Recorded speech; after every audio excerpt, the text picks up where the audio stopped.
Hello, in this video we'll show you what could be one of the causes if you have a problem with the trailer control module on your Opel Corsa E.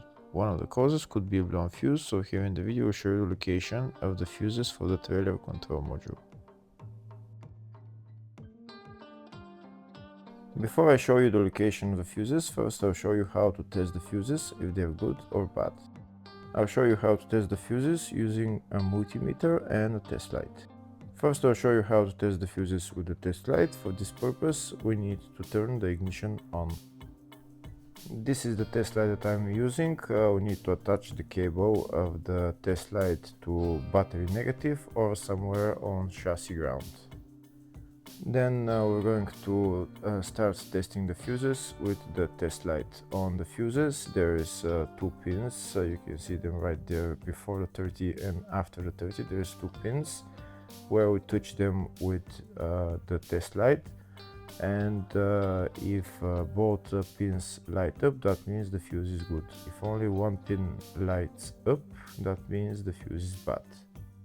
Sometimes none of the pins light up, that means that there is no power going to that fuse. Next I'll show you how to test the fuses with a multimeter.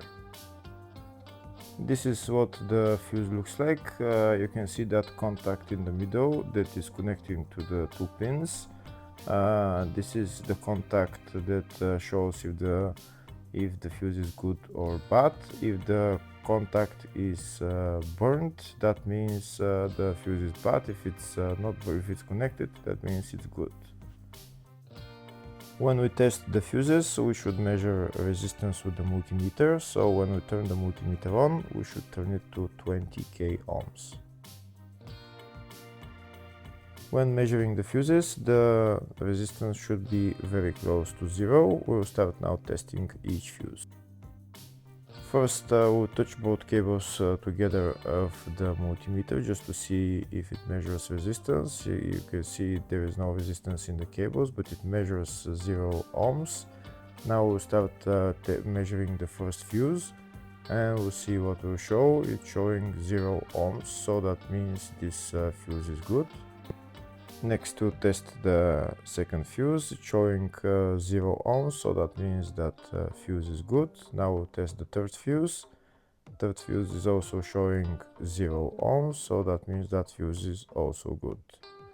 Next we'll test the fourth fuse, and it doesn't show 0 ohms, it says 0L, which means open circuit. That means that fuse should be bad. Now we'll see what the condition of the fuse is visually.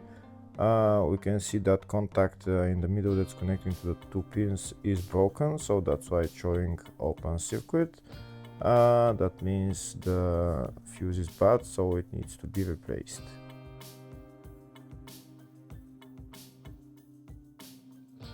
Next I'll show you the location for the fuse boxes on this Opel Corsa E. There is one main fuse box in the engine bay and one in the fascia. First I'll show you the location of the fuse box in the engine bay. It's located behind this plastic cover. That's the fuse box right there. There is also another fuse box, engine bay 2, which is on top of the battery, just on the left. And next I'll show you the location of the fuse box in the fascia. It's just behind this cover. We need to pull out this cover, and that's the fuse box in there.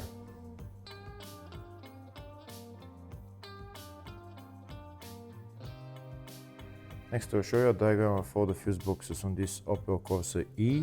There's two fuse boxes in the engine bay 1 and engine bay 2, and two in the fascia 1 and fascia 2 fuse boxes. Next we'll show you the location of the fuses for the trailer control module on this Opel Corsa E. Fuses are located in the engine bay fuse box, and the fuses are F1, F10 and F17. Hopefully the video was helpful. Please like and comment on the video and subscribe to the channel. Thank you.